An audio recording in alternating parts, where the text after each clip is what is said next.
পরিচয় প্রমাণপত্র হিসাবে এবার থেকে দেখানো যাবে আধার। বিহারে এসআইআর স্পেশাল ইন্টেন্সিভ রিভিশন মামলায় সুপ্রিম কোর্টের এই নির্দেশের পর স্বস্তিতে বিহারের লাখ লাখ মানুষ। আর সুপ্রিম কোর্টের এই নির্দেশকেই রাজনৈতিক জয় হিসেবে দেখছে বিজেপি। তবে আধার কার্ডই যে প্রামাণ্য নথি নয় নাগরিকত্বের, তাও কিন্তু স্পষ্ট করা হয়েছে দেশের শীর্ষ আদালতের তরফ থেকে। অবশেষে কাটলো আধার। বিহারের এসআইআর মামলায় বৈধ পরিচয়পত্র হিসেবে আধারকে মান্যতা দিল সুপ্রিম কোর্ট।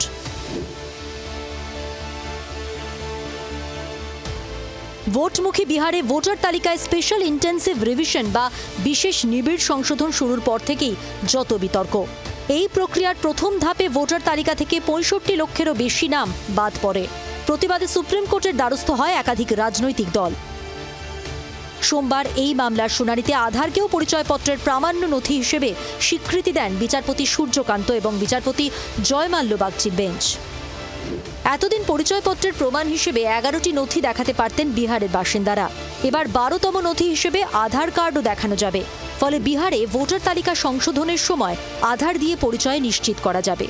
সুপ্রিম কোর্টের নির্দেশে মামলাকারীরা মনে করছেন তাদের যে লড়াই, তারা যে দেশের সর্বোচ্চ আদালতের কাছে ভরসা করেছিলেন, যে সওয়াল জবাব আইনজীবীরা করেছেন, যে সওয়াল জবাব এতগুলি রাজনৈতিক দল করেছেন, সুপ্রিম কোর্টের আজকের নির্দেশে তাদের নৈতিক জয় হলো। ভারতবর্ষের সরকার কোটি কোটি টাকা খরচা করে আধার কার্ড দিচ্ছে সবাইকে, মরতে গেলেও আধার কার্ড লাগছে আজকাল। তাহলে সেই আধার কার্ডকে তুমি ভোটার লিস্টে নাম তোলার জন্য ব্যবহার করবে না? উদ্দেশ্যটা কি? উদ্দেশ্যটা হচ্ছে অধিকাংশ গরিব মানুষকে ভোটার লিস্ট থেকে বাদ দিয়ে দাও। আমাদের মাননীয় মুখ্যমন্ত্রী মমতা বন্দ্যোপাধ্যায়, আমাদের সর্বভারতীয় সাধারণ সম্পাদক অভিষেক বন্দ্যোপাধ্যায়, তারা তো বারবার বলেছেন এটা হচ্ছেটা কি। দেখা যাচ্ছে সেইগুলোই বাস্তবচিত, তাই সুপ্রিম কোর্টে তাই সেগুলো মানছে না। তবে এদিন সুপ্রিম কোর্ট স্পষ্ট জানিয়ে দিয়েছে, পরিচয়ের প্রমাণ হিসেবে দেখানো গেলেও আধার কার্ড নাগরিকত্বের প্রমাণ নয়। নাগরিকত্বের প্রমাণ হিসেবে আধার দাখিল করা যাবে না। একই সঙ্গে আধারের সত্যতা যাচাই করতে পারবে নির্বাচন কমিশন।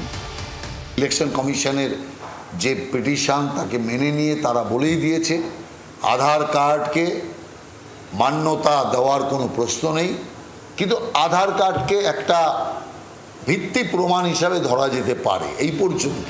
সব মিলিয়ে আধার নিয়ে সুপ্রিম নির্দেশে নৈতিক জয় দেখছে শাসক বিরোধী দুপক্ষই।